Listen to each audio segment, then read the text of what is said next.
Who am I to tell you all of these things? I am still really fairly new to this, and especially I guess as a girl figure, you would expect she didn't know anything.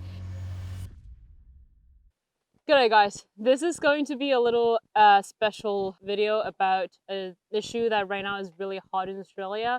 As in North America, I guess I am a little bit of a special case because I still have a lot of connection with Australia, and I've been getting a lot of comments and messages regarding this issue about roof load. People are saying it is a bad timing for me to upload a video about putting my runner rack on, and honestly, I think there is no better time than now to discuss. It is actually a perfect timing where I put this on because really throughout the past year, people have been starting to get into overlanding more and more. And then load, roof load, vehicle load is a huge thing that a lot of people are not really putting focus on, because I've always been an advocate talking about GVM, your vehicle weight, your vehicle load. When I talk about that in North America, I tend to get a lot of people giving me looks because a lot of people really just don't care. This is not just, you know, a girl worrying about her weight kind of issue. Although yes, if I lose 20 more pounds, that's 20 more pounds of beer I can bring. But it is not a reason telling you to go solo, because obviously people wait too. When I actually go out, most of the boys, they have their own vehicle, or when I bring my girl out, I usually go for a lighter weight hiking style tent instead, just to compensate that weight factor. And roof racks in the past used to be only for tradies to put their tools on a ladder or whatnot. They really don't weigh that much. And it's only until recently overlanders and people start to put their home on the roof without noticing the weight factor on it by thinking, oh, there's a blank canvas, there's a space, I can stack things on it. There's quite a lot of things I want to point out, so I'll try to keep it in a logical sense, and so nobody gets whiplash in the process. We'll try to cover what happened, what are those different load ratings and what do they mean, where I found my information, where you can find them, quick calculation of my roof load, the topic about rivets, and some different brands with their labeling. Let's start with how everything started. So all of my comments and messages, they all link back to these two videos. The first one being a bloke called Tyler Thompson. For all those North Americans that don't know, he is a four-wheel drive YouTuber with the Nissan Navara. He recently just had a roof rack failure on Fraser Island. On my four-wheel drive, I had a Rhino flat rack platform mounted up there, and then on top of that I had the Drifter 1.2 Wildlands tent mounted along with a Ironman awning. I started noticing a little bit of a weird rattle coming from my roof. And eventually fell off at a turn. Later on he found out some issue here and there and then changed to another brand of the rack. With this, during the same time as when I put my rack on, Ronnie Dahl, a lot of people, I believe you've heard of this guy, he put his rack on his new Hilux, and then people are telling him about this issue that Pilot is experiencing. And then Ronnie went into looking into it and did a calculation of his roof load and then noticed some issue with that his load is over. I will actually touch on that afterwards. And then in his video, he actually mentioned that he is changing to another brand as well. So from what I'm following, I believe they both changed to Frontrunner. You know, this is really nerve-wracking for me. You know, Ronnie Dahl is really an idol for me. I basically watched his video growing up, but not growing up, but, you know, throughout my overlanding experience. And I'm actually going to call you out on your video that you did your calculation wrong. Somehow, you know, when Tyler commented on your video, he gave you your calculation and then your roof load 32 kg. He did the calculation right, but somehow in your video you did it wrong. Where I will actually show you in a bit that the calculation for on-road is your factory load rating minus your rack weight. That's the load that you can put on your roof. And then for off-road is simply this number times 2/3. So you reduce your roof rack by 1/3 of it. And then somehow on your calculation, you did it the way that you put the factory load times 2/3 first and then minus the rack, which gives you a number that's way lower. So here we can see a couple of the calculation that you'll run is Hilux. The factory roof load rating is 75 kg. And then the on-road is 75 minus 27. That is his roof rack weight. So that gives you 48 kg for your on-road. So your off-road, the actual calculation is 48 divided by 1.5 or times 2/3. That's 32 kg. That is also what Tyler provided in the comment. And then somehow your calculation went with 75 divided by 1.5 first, and then minus your rack weight, which is wrong. And then by your new rack front runner, what I was searching is the weight of the front runner setup is 25 kg. And then we go through the formula again. Your on-road is going to be 50 kg, and then your off-road turns out to be 33.333. Really, if you compare 32 and 33, there's not much difference. But so far as what I'm understanding you, so you changed the rack and even delayed your trip for the purpose. That's a lot of extra work to get a rack that runs horizontally, which you said originally that you didn't want. With the bars running that way, the main bars, they're running up and down the vehicle. I don't really like the bars running across the other way. I find it harder to mount things. So let's take that out of the equation for now, because it's really nerve-wracking for me to call out a really idle person.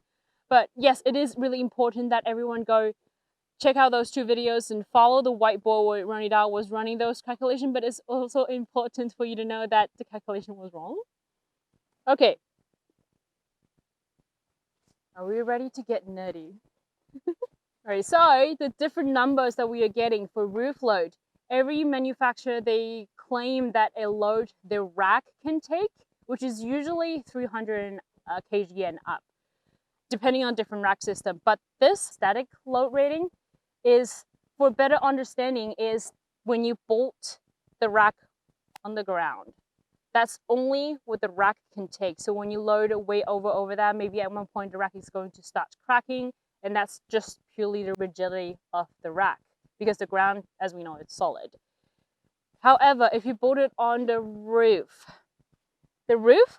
has its own manufacturer load rating, which is rated on the manufacturer mounting rail, so gutter, so mounting points or whatnot. So when you put your roof rack on it, your limit goes down to what the manufacturer is. So for my Land Cruiser, it's 120 kg. In order to know how much I can load on the rack, simply do factory load minus the weight of the rack itself. I know some of the brand claim that, oh, their rack can take way more, and then they can even bypass the manufacturer rating, which is wrong, because that's when your roof is starting to have issue.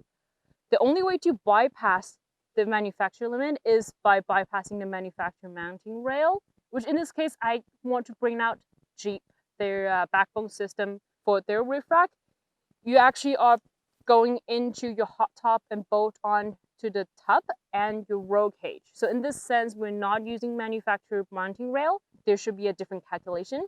And then now, in terms of on-road and off-road difference, some brand may claim there is no difference, or that they can't pinpoint a specific number for it, which is right in a way, because the definition of off-road can be fairly different. Say for Tyler Thompson's scenario, when you are in Fraser Island, as what I remember when I was there, you know, you get a lot of moguls and hills going up and down, and then when you're bumming through some potholes and stuff, it's very different than normally, say, what we call soft roading. You're just roaming on the FSR. Maybe once in a while you hit a few potholes and stuff.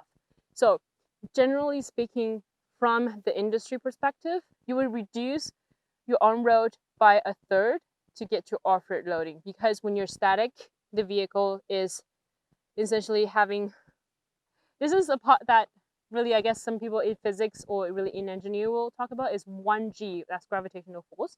And when you start moving, that 1G is going to change. It's no longer 1G. When you're going up and down hills, there's a lot of force front and back, left and rear, up and down. So a lot of people are saying it is really confusing, and people are not telling me this, manufacturers are not telling me this. This is where I really want to thank to everyone that have mentioned to me and then informed me or even warned me not to overload my roof. I believe nobody wanted to see a girl out there in the middle of nowhere have a roof rack on the ground, and especially I have a wagon, not a ute. I don't have a tub. Once that fall off, I really have no way to bring it home. it is a risk factor. So that's why it's actually the first thing I look for when getting the roof rack, and it is not hard to find. This is where I really don't want to use the word find because I really wasn't looking for it. It's just right there in front of my face. So when you get your package, right, you will often find these annoying pieces of paper that you usually just throw it around the ground or table when you're installing and eventually going to the bin, and maybe a recycling bin if you're nice enough. I hope that's not the case because these things have where all the informations you need. So this is my backbone instruction.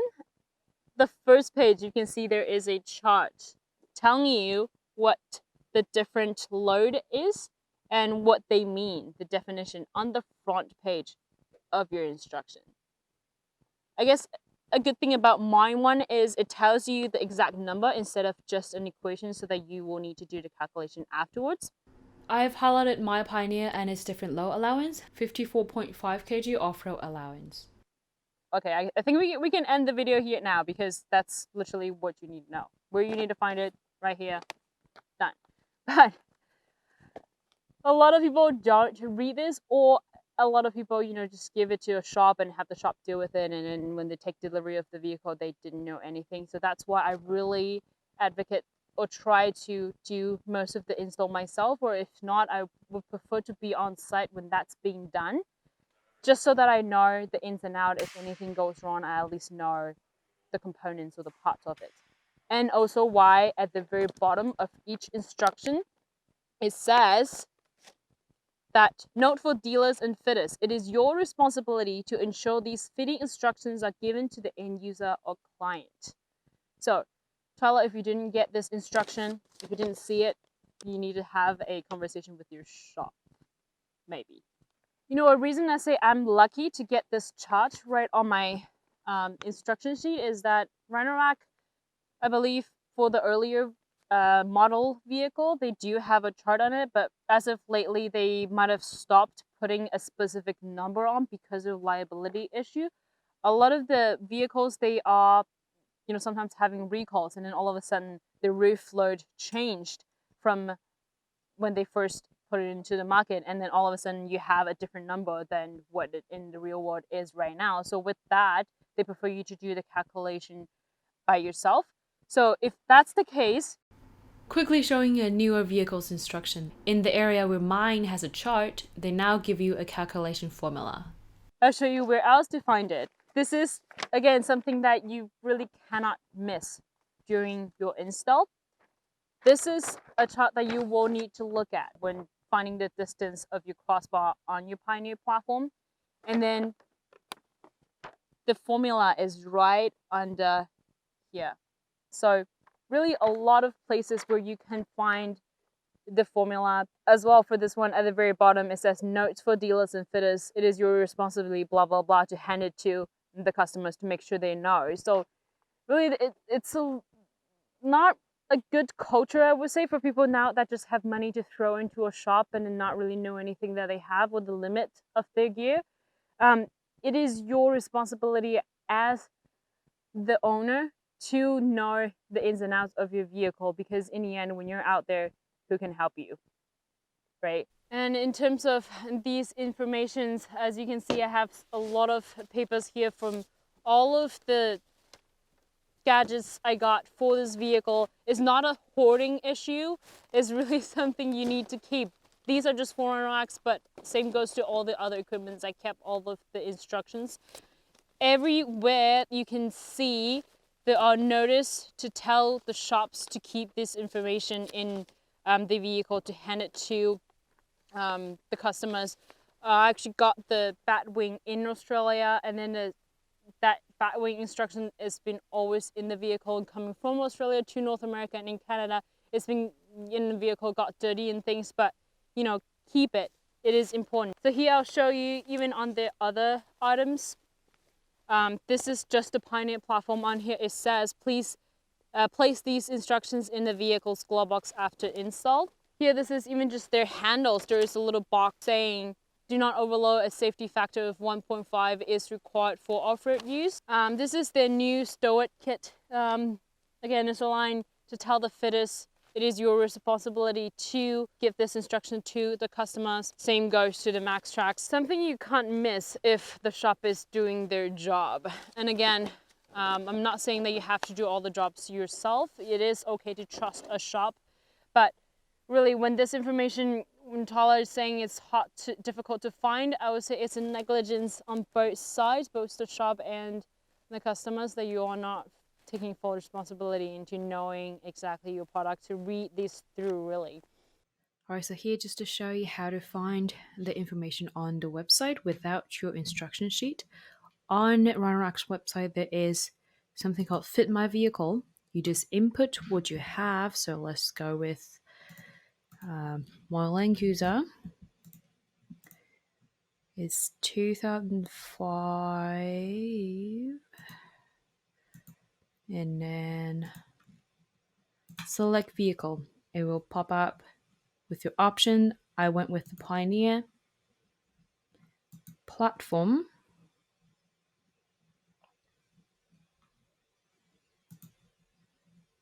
Backbone, and mine was the bigger rack. So once you're in this page, it shows you your option and what you're having. In the specification, it tells you your load limit, and then this is the manufacturer load limit for the Land Cruiser 100 series. And then you go into instruction, the fitting chart. This will lead you to what you will need. So this pop up a PDF, which is what you will need when you're adjusting the crossbar distance for your specific vehicle. So at one point of the install, someone is going to look at this and they will see the calculation, even if you don't have it on the front page of your instruction sheet. This is where you can find it easily. It's not hidden or that you need to dig. This is something somebody will see, and then it's pure negligence from the shop not to inform you what you can put on it or not. And if the shop put on an over your load rated things on your vehicle for you, I think we all know whose responsibility this is. From here, you can see all of the instruction if you don't have the paper one with you right now. So for my roof, I actually did a calculation for all the people that are informing me, worrying about me. Do not worry, I am always under. Let's see, my factory load rating, as I said earlier, is 120. And then the whole Pioneer system, after that, actually, let's not do that calculation again. There is a chart to read about it. My off-road capacity, 54.5 kg. I have a bat wing, 21.5 kg. MaxTrax, 13.6 kg. Plus the MaxTrax mount right now is around like 1 kg or 2. So that totals to 36.8 kg, which still gives me, I'm still way lower than the off-road capacity. The only time when I am close is when I have the ARB double swag on it, which weighs 14 kg. Then that's when my total gets to 50.8 kg. Maybe I can still throw a shovel on there, which what I have right now. I haven't weighed that yet, but really those things don't weigh much. I have a really lightweight aluminium one, so do not worry, I am following the rules, and the last thing I want is to have a fallen roof rack. My rack actually don't use rivets. It uses the factory mounting point, which have threads in them. So mine was actually using M8 bolts, which technically is less ideal than rivets. Rivets are stronger in the sense that they do not move. There is no threads that can come loose with corrugation with use if installed properly. This is the key, properly. If the hole that you're drilling should snug and everything kind of become a unified unit by itself. Rivets has been around for a long time, and an engineer know about it. Aircraft uses it. It's really strong, but depending on the installer, if you're missing a space or missing a washer, or if you ovaled the hole a little bigger holes, and then you start to have a little bit of play in that can go a long way when you have heavy load on top and then going through Fraser Island sort of area. So that I cannot pinpoint on that's exactly what happened, but that's what I'm guessing. It's potentially a shop messed up your install. And another thing why Rhino-Rack used rivets, a lot of the manufacturers now actually do use rivets in their roof rack. Actually, As I remembered, Mitsubishi had a request for proposal for racks for themselves, and then they request to use rivets. So because of the ease of install of it, rivets are blind, which means you only need to access one side instead of two sides where you have bolts and the nuts to access them. And then a lot of the newer vehicle, in order to get to your roof, you need to take your roof liner off, and a lot of the sensitive equipments are in there, your airbag, your cables, a lot of the electronic things, and people can do some damage to it. I really don't want to, call out any shops, but there are people that have set off the airbag during those process. If you're giving it to a shop, you probably are not going to be notified by these sort of fix until the next person opens it up.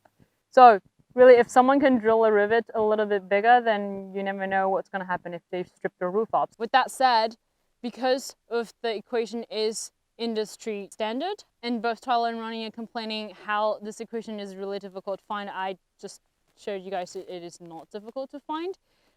Except what I would think another way of putting it obvious is to print it or label it on the product itself. Even with that, some people might miss it if they really are just not caring for it.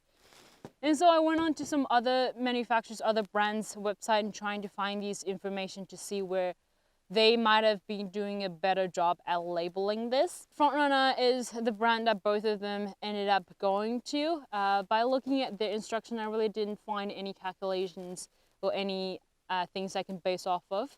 So I did what I always do. I asked my big brother, Mr. G. I Googled it. They have actually a support forum area where people submit questions. There are a lot of people submitting this question, and their official response, I will put a screenshot here and I'll read to you guys. We do not believe in locking a moving load limit of the rack as there are too many variables. Any fixed figure would be a kind of a vapor number. Here's how we roll. The Frontrunner Slimline 2 rack is designed to carry heavy load and is one of the strongest, if not the strongest out there. Our engineer have dialed in a safe load rating at 660 pounds, 300 kg, but it has been known to carry more. Warning sign.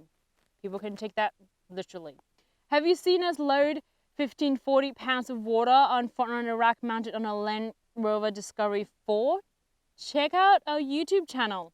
Note, this rack is so darn strong it can exceed the factory load rating of some vehicles' roof. Please contact your vehicle's manufacturer to check your vehicle's specific load rating, and always load your Frontrunner rack with evenly dispersed weight and lots of common sense. Common sense. And then here's another response where I find actually a bit of calculation or more information. Our rack tray is rated as 660 pounds static. However, one has to take into consideration the weight capacity of the factory track that a kit mounts to. We do not provide a dynamic weight due to how many different variables need to be considered. However, a good rule of thumb is that your dynamic load should be about 1/3 of your static. 1/3. So if you do this calculation, it's actually less than the 2/3 that we mentioned earlier. So Ronnie, if you want to do your calculation again, you might find you actually have less capacity now than what you might have thought if following Frontrunner's answer here. So now that's Frontrunner. I also went on to another brand called Prinsu, which is pretty big in North America market. It's really, again, slimline rack going horizontal. On their website, there's actually no formula, no calculation at all. On the instruction, there's only one line saying load with common sense. Common sense, again, can be varied depending on what you know. My common sense is when I saw Tyler's video, I know it's too heavy by just looking at it, but that common sense, obviously it's not all that common. And again, really this video is not pointing towards calling people out, to telling them they are doing things wrong. It is bringing awareness to things that every off-roader, every overlander will encounter and should take into consideration. It serves as a really good lesson to everyone so that we don't make the same mistake, same tragedy happened. It is really a bit nerve-wracking for me to kind of put out this sort of video to, really who am I to tell you all of these things. I am still really fairly new to this, and especially I guess as a girl figure, you would expect she didn't know anything. And actually, just because of that, I know I might have less of a knowledge in terms of vehicle mechanic, and that's what pushed me to learn more, to read through this, to not being, I guess, overconfident in thinking I can. With that caution, so you can avoid yourself a lot of the issue. I am still learning through Tyler's mistake.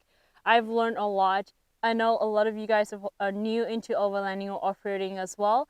So better to learn from other people to know about these things before your thing happen. All in all, I believe right now, even though with this thing happened, it wasn't happy, at least right now, both of the two blokes have at least what they're happy with. And that's the most important thing. I did notice you, Tyler, start to put your rooftop tent in the tub mount. Good choice on that. So with that said, really take care, guys. Know your load rating, know your roof limits, know your vehicle's limits, and read these instructions. Don't throw them away. All right, take care, guys. See you next time.